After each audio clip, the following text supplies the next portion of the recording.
we had to send Randall Newsom out to check out the fan experience for us, and we want to know what he's gotten up to. Randall, good morning.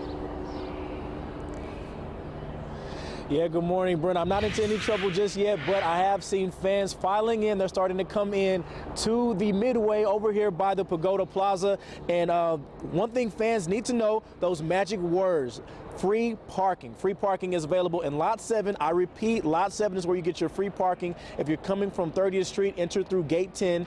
Okay, now when it comes to traffic, for those non-racing fans, it's good to avoid 16th Street, of course. Now, if you can, starting around 3 o'clock. People will also be restricted from traveling northbound between Poco Street and 10th Street around that same time. Now, for people actually coming to the Speedway for all the fun we're going to see today, we also found out that if you grab one adult ticket, you just bought yourself an unlimited pass for your kids.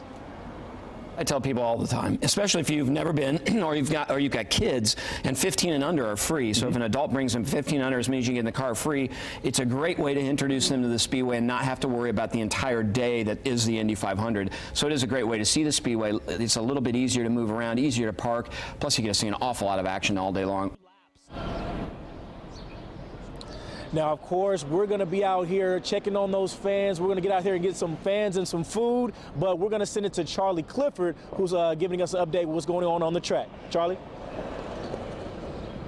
Randall, thank you. We're here on the Yard of Bricks. Tice Carlson, good morning, my friend. Thank you. Appreciate it. Welcome back. Your first day yesterday went well? It went great. It went great. I'm a little nervous, but, you know, we kicked it. He's a natural. He's a natural. A little odd day yesterday. Speaking of nerves, Roger Penske has to feel a little uneasy. The Grand Prix dominated by Penske in the past. We hit the green flag today at 3:43 at the Indianapolis Motor Speedway. But outside of Will Power, where's the rest of the Penske crew? You know what? They're nowhere to be found. It's unbelievable. They have dominated here the last 5 years. You know, Will's been on the pole. Yeah. He's won. You know, he's the only car in the top 6. Where's Pagano? Where's Elio? You know, they both had runoffs yesterday. Yeah. Are they going to have a good race today? I don't know. Remains to be seen. It feels like the door is open for another team, and really that team is Chip Ganassi Racing.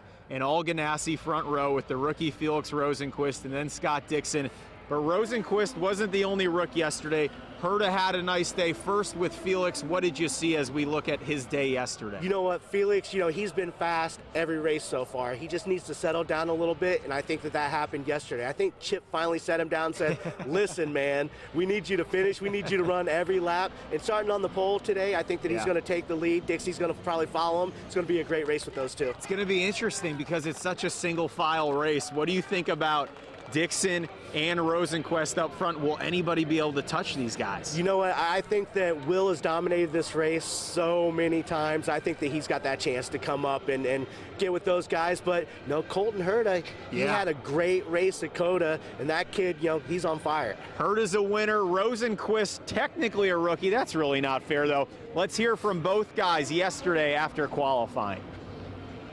Yeah, it's a good start of the month. You know, obviously the race is not done yet, but it's a good start. You know, this is where my team, Chip Ganassi Racing, have their home. Such a historical place. So yeah, it's just a good timing for me as well after 2 tough weekends. Thank you. Good job.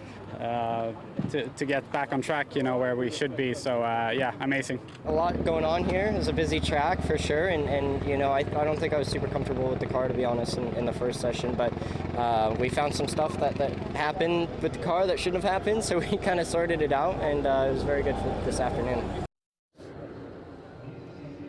The sun starts to peek through here, Tyson. There are no cloudy days for Colton Herta right now. No, not right now, but you know what?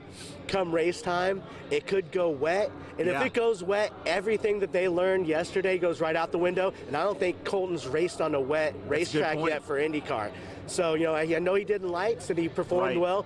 Told a whole different story right now. James Hinchcliffe was joking with me yesterday saying, okay, I know fans think it might be a boring race, but if there's a little rain out here, that's going to change everything.